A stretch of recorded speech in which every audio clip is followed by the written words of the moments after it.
Hey Walker, so today we're going to take a look at the 46 new mounts being added in 9.1 and how they're going to be obtained if we have any clue whatsoever. But let's just go right into it. First up is the Harvester's Dreadwing Saddle. It's another bat mount, not too interesting. You know, the Revendreth bat models, it's really nothing special, but yeah, it's there.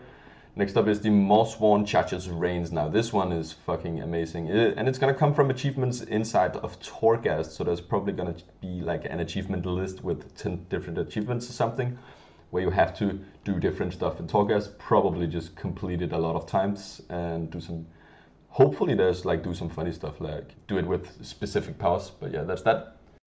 Next up is the Hand of Jurassimorec. So the description: a race of giants was sent to the Maw long ago and threatened the jailer for supremacy of his realm. Their bound hands are all that remain. So there's gonna be a different couple hand mounts here. And this first one we're taking a look at is from Glory of the Sanctum Raider. It's gonna come from the new raid achievement run. It's a very cool mount. I really like it, and I can't wait to see what kind of achievements we're gonna have to deal with to get this one. Then we have one of the Kyrian Covenant mounts here, Battle Hardened Aquilon. It's just going to be flying, and they're going to be obtained by completing the campaign fully.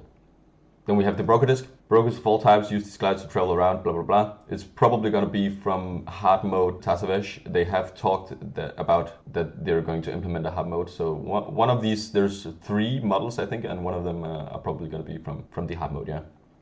Then we have Harnessed Lord of the Corpse Fire, is also gonna be for completing the Covenant campaign as a Necrolord. Then we have the Soaring Razorwing, and this is from Dev's Advance, which is the new reputation in Korthia, and you have to be exalted, and it's gonna cost 7,500 rep. It's a really cool looking mount. And also I'm gonna make a video on how to obtain the reputation for Dev's Advance. I already have a few methods listed down. Very cool looking mount, and it's gonna be pretty easy to obtain if you just if you do the daily stuff that you're probably gonna do anyway. Also, Korthia is a very cool zone so far even, and it's not even that fully fledged yet. And we have the Tame the Mauler harness, and I think this one is interesting.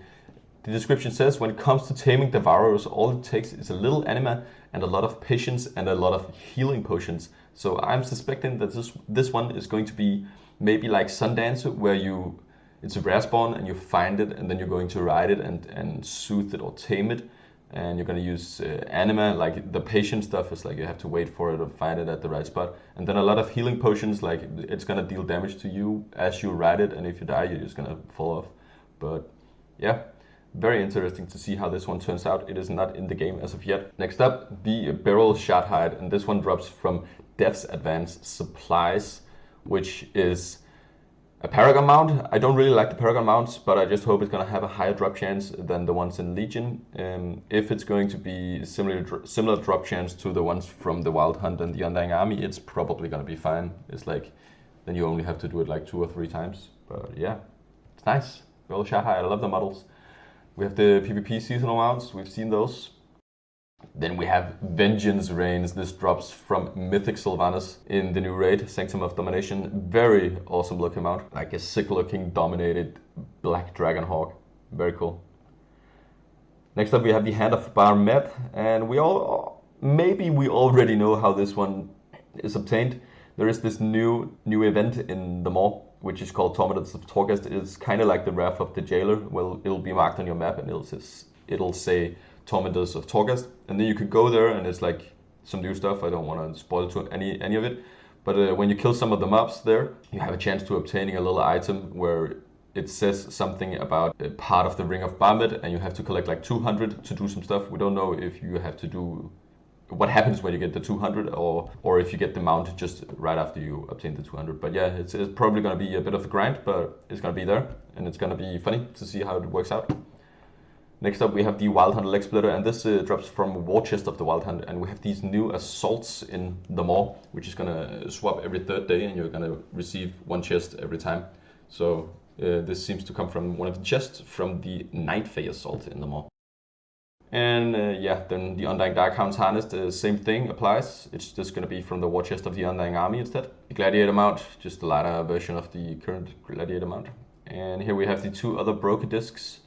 And as you can see, like there's probably only one dropping from the hard mode in Tasavesh, but the description on these indicates that you have to be rich to afford the metals required to craft the Cartel Master's Gear Glider. So maybe it's going to be engineering stuff, or maybe you will just be able to buy it. Also, this one is a more expensive version of your typical glider.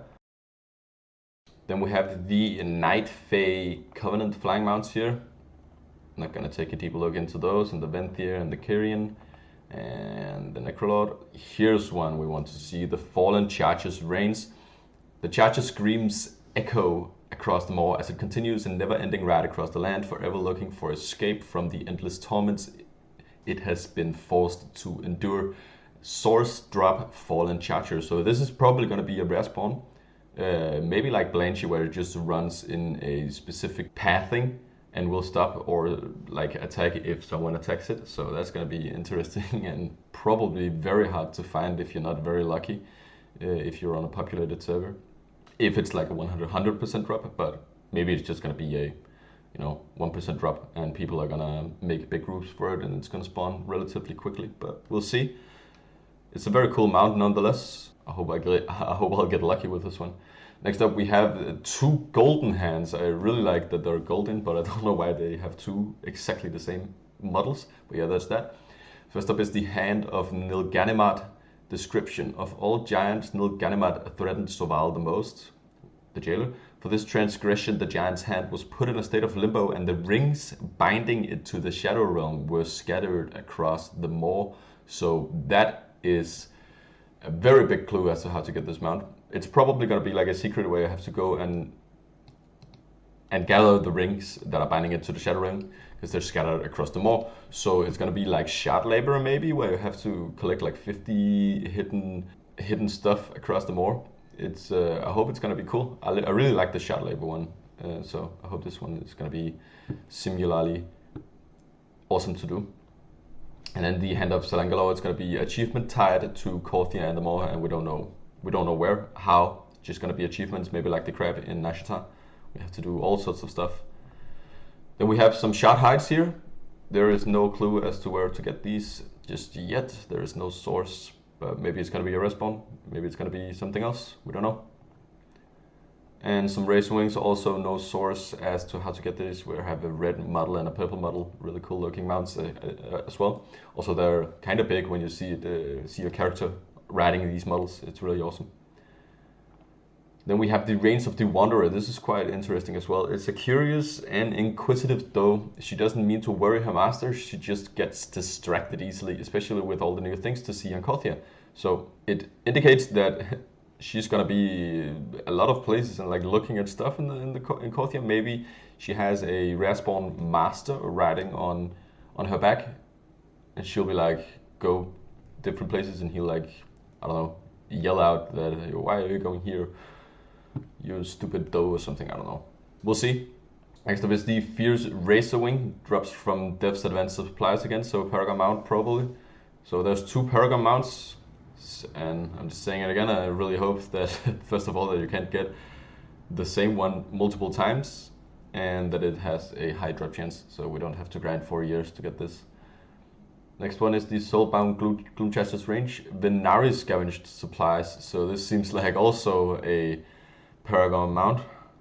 We'll see though. It's not like we can get Paragon caches from Venari yet, so maybe it's something else. Maybe it's a weekly quest where you scavenge some supplies from somewhere. We'll see. Then we have the Sanctum Gloom Chaser's Reigns, and this drops from the 9 in Sanctum of Domination, the new raid.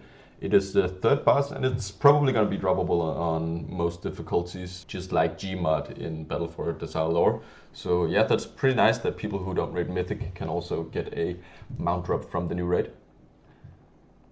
Then we have the Pilfered Gear Glider, and this suggests to me that we have to steal it inside Tasavesh. Like, theft is not a crime in Tasavesh, it's more a way of life, so there's probably going to be some secret interactions where you can steal this paraglider, and yeah, it's probably going to be pretty cool. I'm really looking forward to see exactly how this works.